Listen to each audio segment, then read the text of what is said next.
કચ્છમાં કંડલા પોર્ટ ખાતે આવેલી નીલકંઠ ગ્રુપની આહિર સોલ્ટ એન્ડ અલાઇસ દ્વારા અને પોર્ટ અધિકારીઓની મિલીભગતથી સરકારને કરોડો રૂપિયાનો ચૂનો લગાડવાનો આક્ષેપ કરતી અરજી એક જાગૃત નાગરિક દ્વારા કરવામાં આવી છે।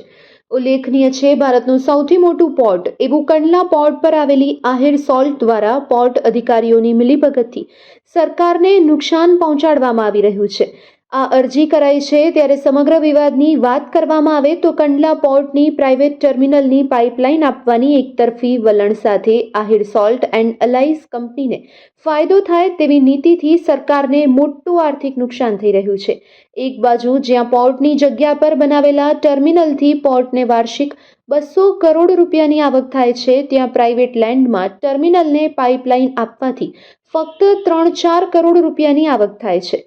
આહિર સોલ્ટ એન્ડ અલાઇસમાં જે પ્રાઇવેટ લેન્ડના ટર્મિનલ આશરે 2,50,000 મેટ્રિક ટન કેપેસિટી ધરાવે છે એ ફક્ત 3-4 કરોડ પાઇપલાઇનનું ભાડું પોર્ટને આપે છે।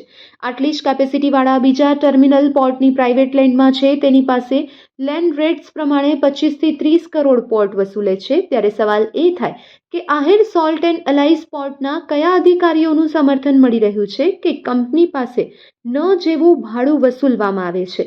જો આટલો તફાવત રહેશે તો પોર્ટ લેન્ડના કોઈ ટર્મિનલ ટકી નહીં શકે અને પોર્ટને ભાડું મળતું બંધ થશે અને એનાથી સરકારની આવકમાં મોટું ગાબડું પડે તેવી શક્યતા છે।